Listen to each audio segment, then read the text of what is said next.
for episode 50. That's right, episode 50 of Portugal the Simple Life podcast.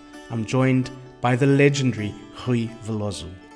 Rui Veloso is one of the most well-known names in Portuguese music and widely considered the father of Portuguese rock and roll. Myself and Rui discuss, amongst other things, performing with B.B. King, why he loves performing all over the country, what makes him proud of Portugal, and just for you, the wonderful listeners of Portugal the Simple Life podcast, Rui gives us an exclusive performance. Welcome back, or welcome to another episode of Portugal the Simple Life. Saúde, Rui. I'm so excited and nervous to be joined by a wonderful guest, Rui Veloso. Rui, hi, and thank you for joining us. Yeah, hi. I'm glad to be here. I got loads of time, and I love doing these unexpected things. So it's cool. Wonderful. Rui, for our Portuguese listeners, you don't need any introduction. But maybe for a few people that are sitting overseas and in different places, tell us a little bit about you. Well, I'm 63 years old now. I'm from Porto. I lived my whole life, at least until 22. I lived in Porto, so I did my schooling in Porto. And at 22, I was already playing and composing stuff. I came to Lisbon with a demo, and I eventually stayed and did a record just before I was 23. And so I've lived since in Lisbon and close by. I've been, I turned a professional musician when I was 22.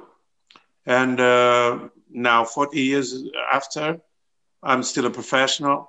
I still have quite a nice success here with the Portuguese. So mainly that to wrap it. Okay, Rui, let's talk a little bit about on the podcast. Our listeners love to hear about where our guests are from, their terra, their land. I know you're based in Sintra, but I suppose you would consider Porto your terra? Yes. My accent comes from Porto. I still have an accent. Okay. And yes, Porto is a very special place with very special people. I mean, mainly the people do the place. So it's a very special people, I would say, the people from Porto, very generous, very hard people. But when they get to be friends, they are friends for life. So that's the way people, very, very honest, very blunt people from Porto. They say what they mean. And so that's kind of the character of people from Porto. And I think because of Porto, what it is, because the people of Porto, and also, of course, my parents, which came from different places. I mean, my mom is actually from Nazareth, but she lived the whole life in Lisbon, but she's from Nazareth. My father was born in the mountains, in Serra da Estrela, but he came very early to Porto with my grandparents because they were school teachers.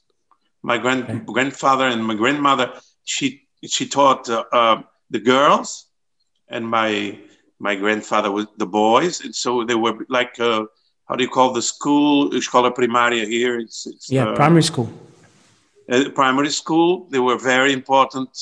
Those times the primary school teachers, were like a basis, like a complement of the house, where you learn the stuff in the house with your parents, but then it's kind of an extension of the parents is this primary school. It used to be like that. Nowadays, I'm not so sure. No, a lot has changed. Now I know Yeah. I read that your dad became the first mayor of Porto Porto after the revolution. Yes, the Um, first one elected. the first elected mayor. I mean, that's Yes. a big thing. I mean, what was it like at that time? Maybe you could just shed some light on the changes that were happening at that stage and what you remember about it. It was not that nice, I tell you about that. It was like a nightmare for my mom because those were different days. My daddy didn't want to have security in front of the house, nothing. He was like a very, he was an engineer. He was a chemist engineer, but he was not a politician. And a lot of friends from different places, political ideas, kind of forced him to do that. And he was a very humble and very, very special man. And he was very much connected to people. Very, very humble man, very intelligent, very cultured man with and my mom too. So it was not a very nice time because every day for 3 years we had like people at 7:30 in the morning and at night when my dad came home asking for all kinds of stuff, like mainly housing, which is your stuff now. So it was very hard on my mom, especially. For us, it was kind of well, our dad is the mayor, okay, but we were doing our stuff. But it was a very different time, and he had lots of regrets about that because he was elected as an independent um, from the Socialist Party here in 76, 77. And the most problems he had in there were with the guys from the Socialist Party, because even then they wanted like in Portugal, that they wanted like a little favor here, a little, that kind of thing. And my father was like my uncle.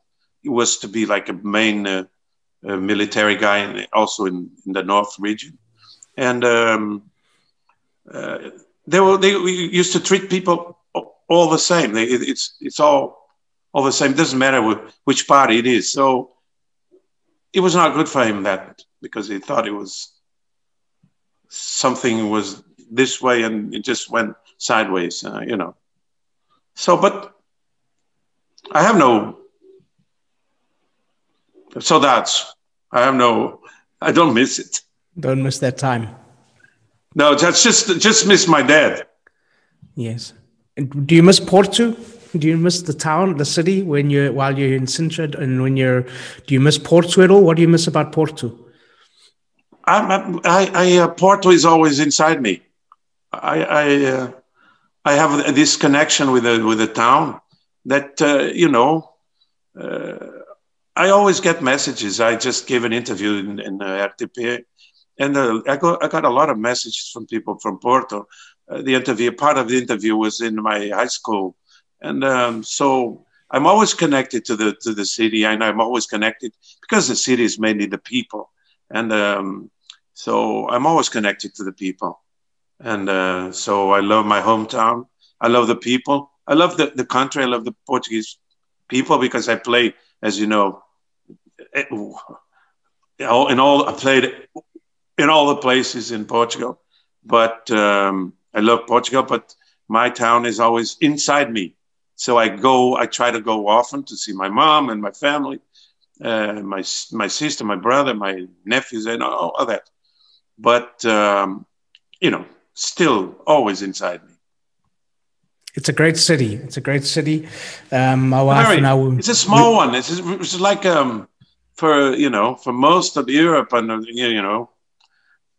in England and South Africa, and it's just a small town, but with a very special character, let us say, Yeah. personality. But I mean, don't you find that about I mean, Portugal, for such a small country, we've got these just incredible places, so diverse, so different. Each one Yeah, has its uniqueness. You mentioned your mom is from Nazareth. I didn't know that. I lived in Nazareth. that's incredible. Played music in Nazareth, That's played some of your incredible. songs, in Nazareth. Wonderful. I mean, did you visit often Nazareth as a boy? And what are your Yeah, yeah. memories? Every year, up to like 10 years, 10 years in a row, I spent my holidays in Nazareth. My most cute picture is from Nazareth when I was 1 year old. So I now Nazareth, there was such a huge bust in construction, and in city where I used to spend my holidays was in city and go down to Praia and to the beach. But Nazareth, you were talking about the whole all the diversity of Portugal, and Nazareth's got like this way of talking. Maria, que vais tu fazer? It's only in Nazareth. If you go to Peniche, which the old enemies from Peniche, they don't speak like that. It's just about Nazareth and the way they speak. Yeah. The first time So I funny. visited, my first time to Nazareth, when the ladies used to talk to me, I used to think they were singing to me, and it Yeah, took kind a of. It's while. sung. It's Yeah. sexy. Hello. My grandmother and my grandfather were from Pederneiras. Okay. Yeah. Pederneiras is amazing. Yeah, it's part of my family is buried there in the cemetery. Really? Yeah, yeah, Amazing. yeah. It's a beautiful Gaudencio is the part. name. It's Wow. Gaudencio. It's a beautiful Yeah, part of town. It's a beautiful part of town. yeah. Funny that you live there. It's incredible. Yeah. Yeah. I spent a good What a couple of years in coincidence. Nazareth. It's crazy. Small world that we live in. Small Portugal. Rui, you spoke about your dad, and how he was connected to the people, and Yeah. I must say, you are probably the most well-known name in music in Portugal. Many consider you the father of Portuguese rock. But something that I've always felt is that you are, as like your dad, you're connected to the people in this country. I mean, can you describe what it feels to you to perform all over the country, to be loved, to have your music sung? What does that feel like for you? I always feel blessed and lucky. I don't know why I ended up like this. It's kind of a mystery to me because I was studying. Of course, I had my dad's guitar lying around somewhere, and I started playing, and then I was very interested in music, but it was just a thing. It was I was supposed to be something else, and I'm always amazed where I got to, and I'm always amazed how I can, do songs without knowing music. I don't know anything about music. I don't read. Reading music is kind of like reading Cyrillic or Chinese characters is not like that, but it's kind of I don't understand it. I play guitar and I don't know what I'm playing. I don't know the chords. I don't know the names of the chords because I know the chords. So I always feel blessed, and to get to this point of being loved by people. I mean, yeah, I go to Porto. I feel the love of the people. I'm driving my car, and I feel the love of I play in Porto. I feel the love of the town, of the people. But I feel it. I mean, mostly in all Portugal. So I'm just blessed. It's a very weird feeling because it keeps me home. my privacy is gone many years ago. So I always feel free when I go to Africa, when I go to Kruger Park, when I go to Gorongosa, and I love Mozambique, when I go to other places. And there I feel free, but here I feel a little caged.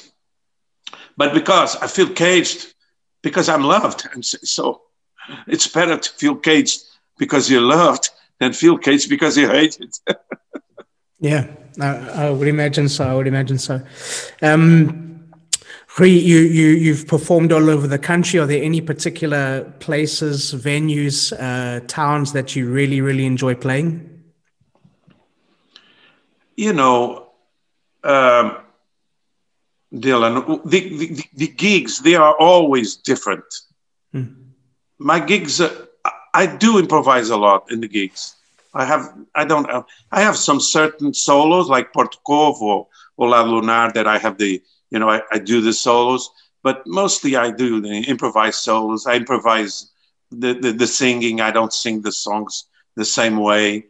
Sometimes the voice is better. Sometimes the voice is worse. Sometimes the sound is better. Sometimes the sound is worse. Sometimes the sound is fantastic. Sometimes it's not that much. So it's always different. So maybe one day in a small town up north, I do a fantastic gig, and then I go to Porto and I play for a few thousand people, and the thing doesn't go that well because of this and because of that. So it's always the stage is always a thrill.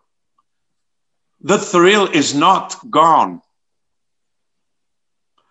So Nice. like the song I played with BB King in Porto, that was quite a thrill. And we play the song, it's called The Thrill Is Gone. But it's never gone to us, me, BB is up there, and all those guys.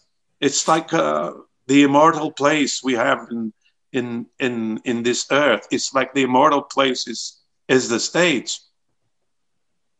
When you get out of the stage, then you're immortal again.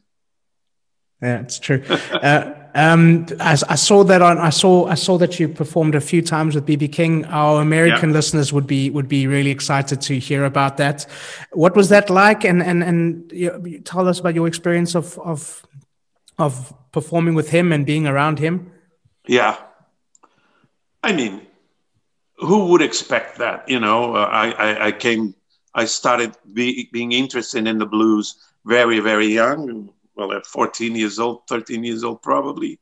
And when I picked the guitar, I was going for the blues. So I started playing with BB. I put the record on and I played along with the guys, like a lot of people. And suddenly you are 33, like I was 33, and I was playing with. And it was really difficult because the first time I played with BB, I just knew BB. I didn't know the musicians. I didn't get to know them, not even backstage. So I came in. I didn't have a sound check. I didn't know what songs we were going to play. I asked BB, said, what are we going to play? He said, oh, we're going to play the blues. Yeah, okay, I know. And that was it. So when I came on stage, I came on in the middle of the song. He asked for me, and then I started playing. I just started playing in the song that was. I don't remember what song it was. But I know I was really, really nervous. Really, really, really. It was really difficult. But anyway, I had like 8 whiskeys before, just to cool it down a bit. A bit? Probably. It must have cooled you down a lot. Yeah, no, I was okay because the adrenaline was so much that I wasn't even half drunk. Half. It was very difficult because when I got on stage, my guitar They played too loud. They played loud, and I thought it was like a light thing, and they played too loud, and my guitar was slow, and I had like to play it hard to listen to it, and I was kind of I was struck. I couldn't move and put the amp a little louder. I was like, ah. So, but then that was the first time. The second time was also in the studio. Third and fourth time was 2 gigs in Porto, 30 years ago. Those were better because I changed the guitar. I knew the sound. They played loud, so I put it louder. And then after that, I played with Bibi in 96 and then at the Expo 98. So I was his guest in the Expo 98. And there we played both seated. And I think that was a good one. That was, and Bibi was such a nice man. He was very much a ladies' man. He was a ladies' man. I mean, imagine you managed. You spoke about on the stage. You guys were immortal. Off the stage, mortals. What about a mortal experience with Bibi? Where would you take him for dinner? What would you eat, and what would you guys drink if you had that opportunity again? Bibi was mainly an American. Americans, back then, 30 years ago, in what comes to taste in food, they were like close to zero. He was like not like in Portugal, as you know. So I would take him to my restaurant that I had back then. I had a restaurant in Porto from 92 onwards. And I would take him there and eat like the proper Portuguese food with a good Portuguese Douro wine. I would take him there, absolutely, and he would love it. He would love it. What would you feed him? A rospato? Something well, red, we had fish? Actually in my restaurant we had a very, very good rospato, duck rice. But we had like a lot of typical Portuguese dishes like bacalhau à gomos de sá, arroz de polvo, octopus rice with the filets de polvo, all that kind of cozido, tripas. It was a very good restaurant, expensive one. We had a lot of people there, like Mick Jagger, I don't know, John Malkovich, Marcello Mastroianni, Paul Newman, Steve Martin. A lot of people went to my restaurant, like Alanis Morissette. A lot of actors. It was a great restaurant in front of Rio Douro. So I had it for a few years. It was I didn't make any money though. No money. I spent, but it was a good one. So it was a good place for Bibi to go. And what about this country for you, Rui, as a place that inspired you to create music? I was speaking a few days ago with Fatima Lopes for the podcast as well, and one of the things that she said is that for people that create, they need to be in a place that makes them feel happy, that brings them joy, where they feel things. I mean, has this country given you the room to create? Has it inspired you, and in what way? Yeah, Dylan, I think so.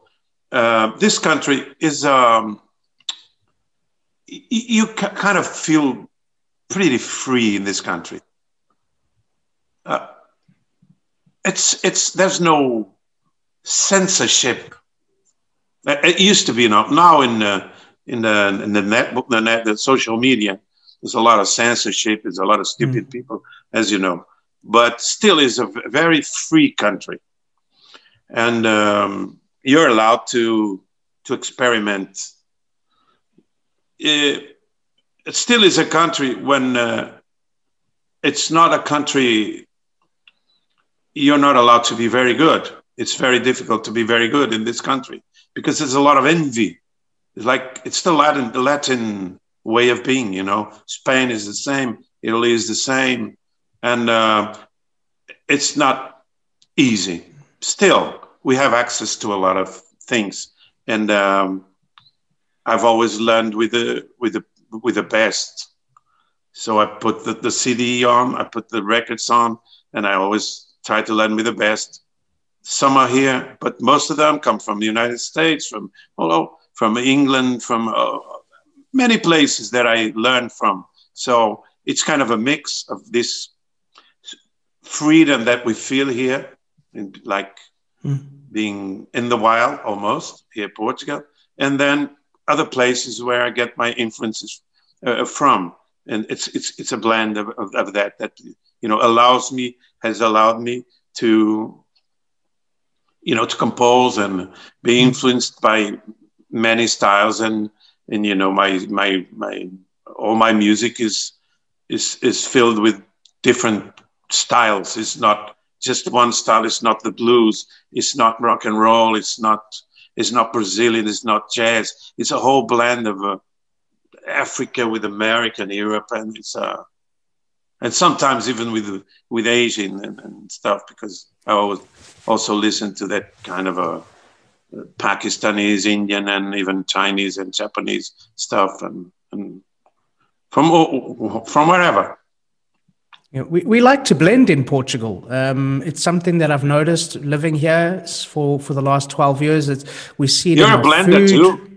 I'm really blended. I'm a huge blend of things. But you're a blender also. I'm a blender. Yeah, I'm blending. But I mean, we see it in our architecture. We see it in our food. We see it in our music. There is this culture in Portugal of, we don't mind taking ideas from somewhere else and using it in a different way. And you've done that in your music. Is that something that you see here as well? You know, the people is not afraid of that. That's why I always think when there's a few people in Lisbon and, you know, Porto, big towns that, you know, want to accuse the, you know, generalize the people as being Portuguese, being a racist people. And I think it's very unfair to most of the people in Portugal that they like everybody. They don't have vices like that. You know, the people like to get them in their homes. There's a lot of good hospitality. They like to share the food, and it's very unjust, unfair to the Portuguese people to accuse them, and because of one or two guys, yeah, you know, accuse the whole people of being like that. It's very unfair. Yeah, very much. And I mean, in terms of the way that we create,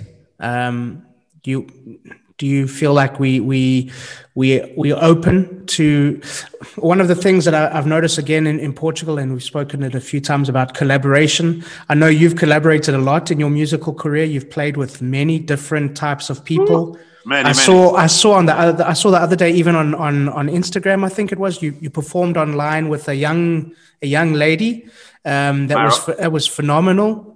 It is something in the Portuguese culture as well that we collaborate and we work together, and we find a way to blend our resources. Yeah, and be open to other cultures. It's the main thing, because we're just part of the universe, but part of the planet. We're just a part of it. The planet is not only us. If we're over, the planet will go on living like it has been for so many millions of years. So this kind of a human race that is inhabiting our planet nowadays think they own the land. We don't own the land. We sell the land, but we don't own the land. The land owns us. We just here we borrow the land. We go away. The land stays. Everything stays. It's just like that. So it's quite natural for us to be curious about other cultures, other people. It's so good to learn, isn't it? So good to learn. It's so good to blend. There's wonderful people everywhere in the world, you know. Yeah. As someone that's traveled so much throughout the world, throughout Portugal, played in front of different people, seen Portugal in a different way to most, seen more of Portugal than what most people would have seen. What are the things that you appreciate and are proud of about this country? Uh, of course, the food is kind of an example of the inventive ways the Portuguese have to do the same, do different with the same material, you know, because it's the basis is always the same for the food, and you get different food from up north in Trás-os-Montes to Minho, which is different already, and then Porto, and then go to Nazareth, and you go to the whole coast, the fish, and then you go to Alentejo, and go to interior, it's and then you go to Algarve. It's so inventive. So the Portuguese can do a lot of stuff with the same things, and yeah, that's nice. That's something I appreciate from the Portuguese is also its ability to speak other languages. I don't understand how, but that's a fact. If you go to Spain or France, or Italy, it's very difficult for them to speak English and English. I mean, other languages much more difficult. And in Portugal, we all understand the French. We all understand the English, even without even having learned the idioms. So, and it's it's basically nice people, good-hearted people.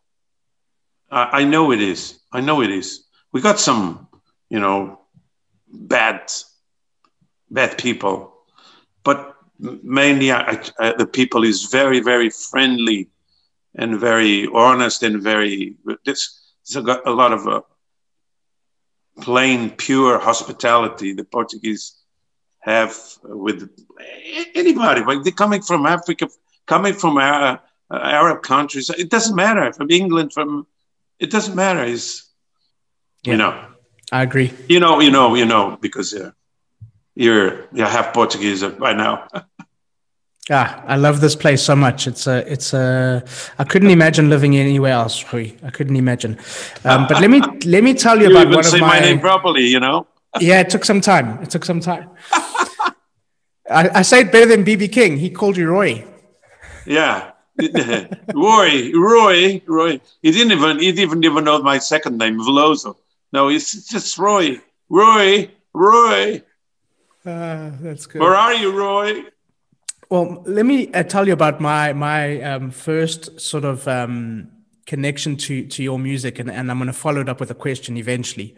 Okay. I'm a musician. I play a bit of music and sing, and I play harmonica, not professionally anymore.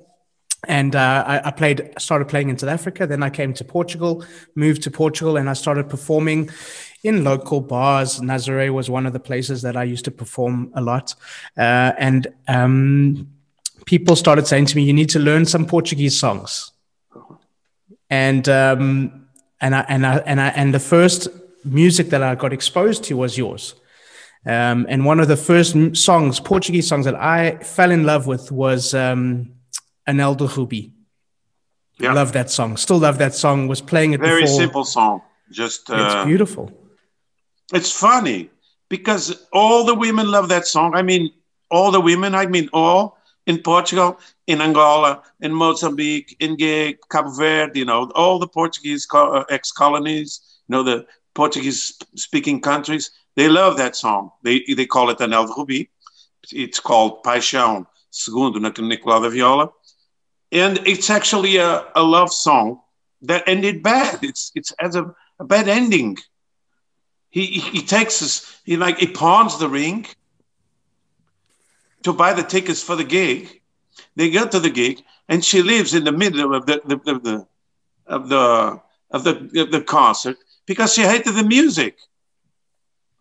It's unbelievable. Still, it's a song that people love. It's a love song of, he was stuck alone in the concert, and she left. So that's why he says in the song, you cannot love someone that doesn't listen to the same song as you, doesn't like the same song. You have to, the same song meaning like the song is like an image of life. So you have to sing and listen to the same song to be happy. That's kind of the morale of the song is that. And it's like I'm the guy, I was left alone, and she left, said, I hate the song. I don't like this music. He was so happy. She pawned this ring, a ruby ring to buy the tickets, and then she left. It happened to us in life. Yeah. I am divorced twice, so. But what is it about your songs, do you think, that that song, I won a karaoke competition because of that song. So I know karaoke is maybe not your favorite thing, but I don't mind. I was singing karaoke. I sang first a song by U2 and then a song by George Michael. And then they said, you need to sing one more song to convince the people. And a friend of mine said, sing that one. And I sang it really badly, because it was at the early times. I couldn't speak Portuguese. But everybody loved it. And I won the karaoke competition because of your song. So there you go. There's some no, some it was trivia. Not because of my song. Because of you and because of the Portuguese loving that song specifically. It's a very famous song here. I'm moving now. Don't worry. I'm happy. Okay. I hope I don't fall. I can tell you it wasn't because of my performance. That much I can tell you. I'm convinced of that. I don't know about that. I don't know about that because you dared. The thing you've got some other beautiful songs, Rui, and they're beautiful in their simplicity. You've got one that I love about. I can't remember the name, where you're singing about the river. I think the river in Porto. Porto Sentido. Yeah, it's that one. Exactly. Yeah, very simple songs. Yeah, very. Yeah. Why do you think people connect so much with your music? Why do you think it means so much to them? I wonder. And the thing is, it's not kids. The thing that puzzles me the most is kids. Like I used to have 3-year-old kids, children.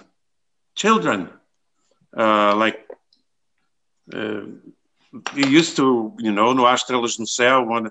That song is like an anthem for the kids, like 3-year-old, 4-year-old. How can you, with 3-4-year-old, connect to one specific song? But for 30 years I know that because they still connect to that song. Kids, little kids, and I don't know if I get to the kids. I do get to the big ones. So I don't know. I think it's a blend of stuff. The singing, the lyrics, the song. I don't know. It's difficult. Why do I love Stevie Wonder?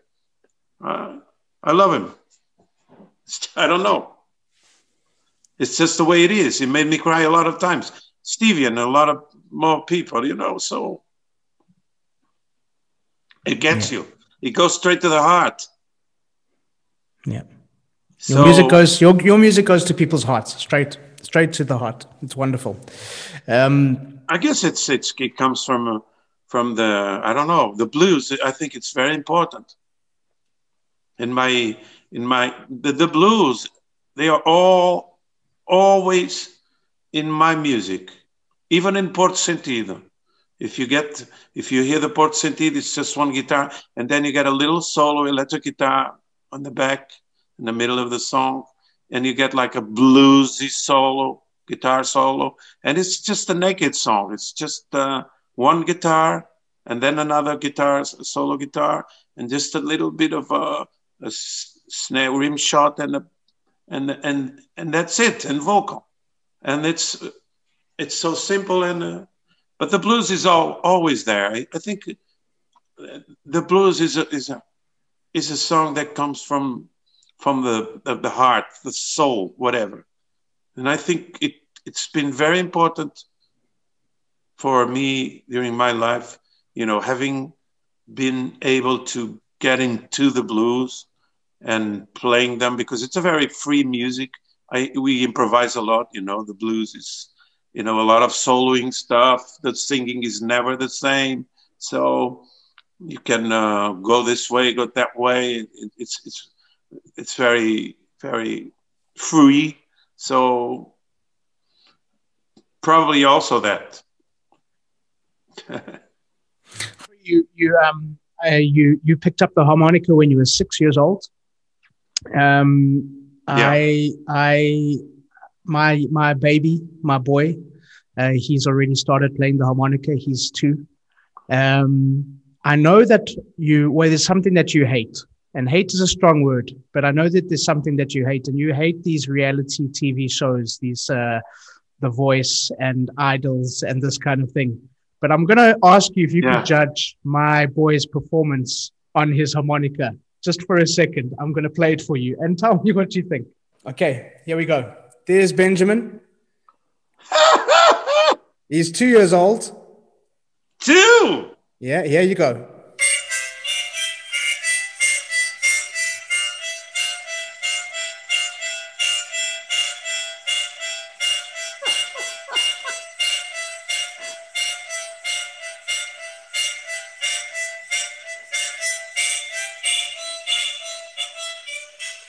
Yeah, well, it's kind of modern music. Not a lot of variation, but he's got good spirit. Yeah, it's like two chord. Yeah. It's contemporary music. He's going there. He's got a lot of rhythm. And he's At that time when he played that, he was a year and a half. He picked up the harmonica and started playing it around. And the main thing is most of the kids pick up the harmonica, do pa pa pa, and then throw it away, and they would go on about. So he's stuck to the harmonica. He's still playing it. I actually learned to play in that kind of harmonica, which is not a blues harp. Then I got to the blues harp, and which is a harmonica where you can bend the notes.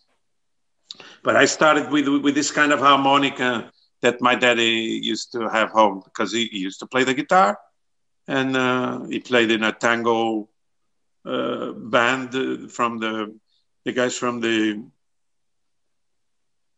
lot of friends, like engineers, doctors, lawyers. His friends, they had a tango band. They used to play tango the old way, Carlos Gardel, So he was in the tango band, and he was in the Orfeão of the University of Porto.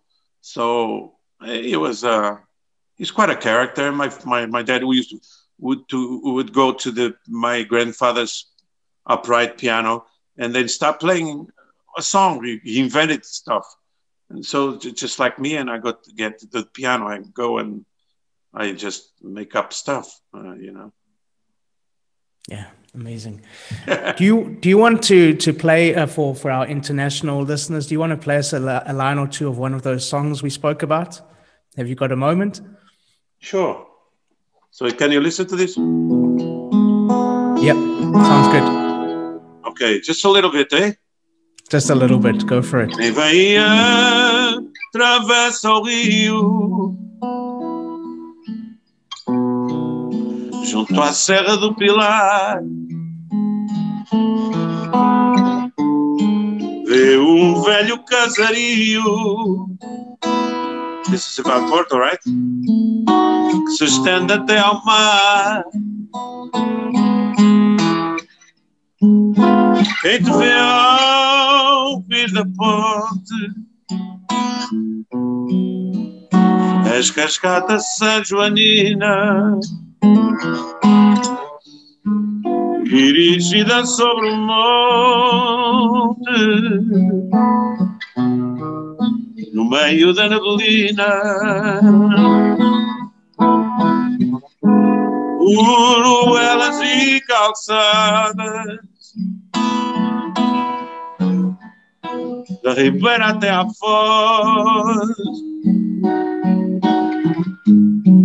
por pedras sujas e gastas e lampiões tristes e sós.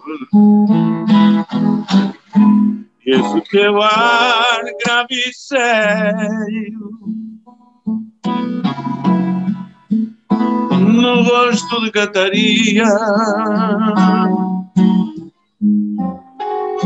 que nos oculta um mistério dessa luz bela e sombria, verde assim abandonado, nesse timbre padecento,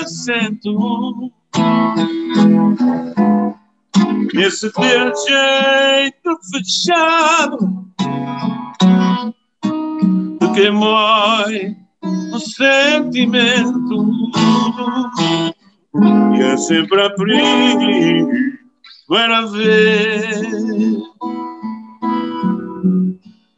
em cada regresso a casa, ver-te nessa altivez, ver minha profunda na asa.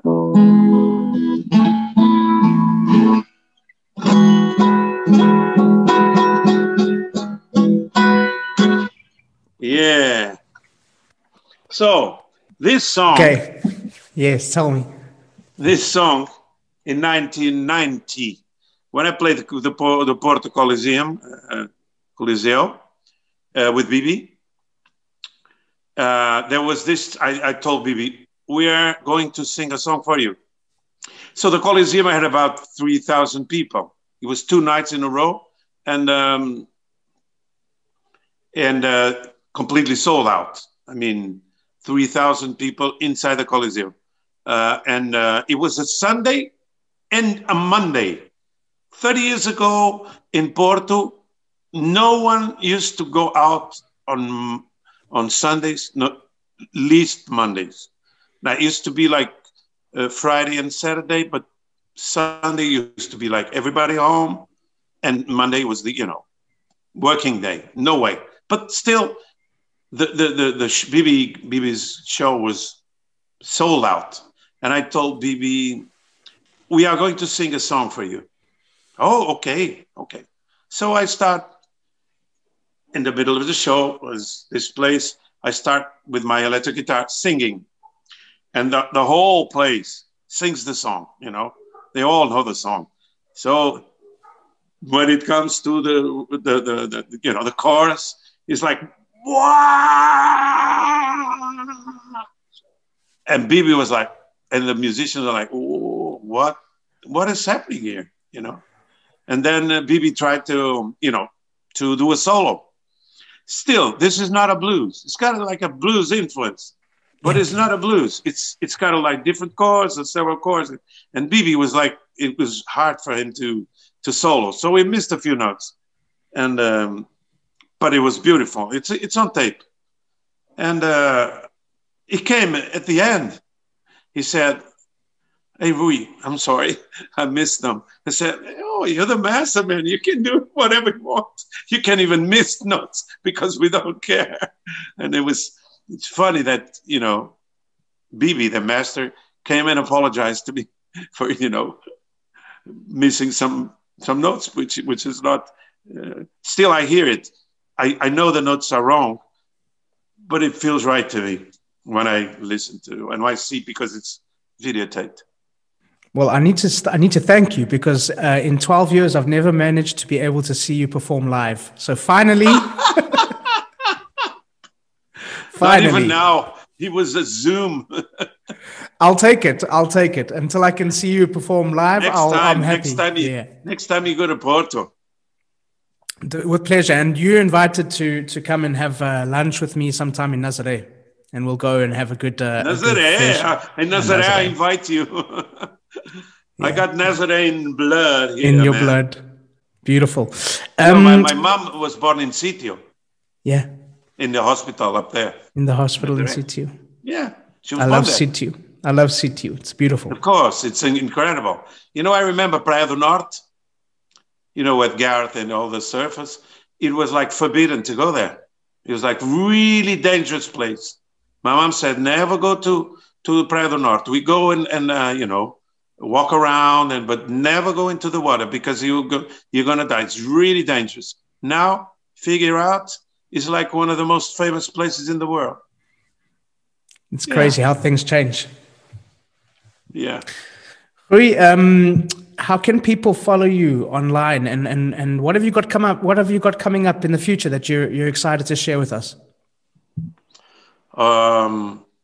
Not really much. I'm compiling stuff that I have on my phone because I had a lot of stuff in my phone, recording stuff that I do. So I'm compiling stuff like I have almost 200 things to check out and to work on. Probably a few of them to work on. So I got my studio here nearby. It's like a professional, really pro studio. People come here and they're always recording there. So not really. I'm on Instagram and I do my Instagram whenever I feel like and putting whatever I feel like. Well, I'm trying to do something online. I would love to do a concert, not a concert. I would like to do several concerts, all different with different songs. But I'm still trying to find a platform where I can, do it from my studio, high quality video and everything, directing, and still manage people to pay. And for me to pay everybody, like my musicians, everybody needs so much. So I'm very worried about that. So that's why I never did anything in Instagram or like a lot of people did, but with lower quality. I want it to be like, if people are going to pay, I want to give them the real good stuff. We're going to put links in the show notes so people can follow you on Instagram and be kept up to date. Please do. Thank you very much. When you find a way to do something amazing online. When I do it, I want to do it properly. And if the people pay, they got to get the right thing, not half, I'm looking forward to it. Rui, this has been wonderful. Thank you very much. I'd like to ask you a question that we ask all of our guests. Portugal, the simple life, why?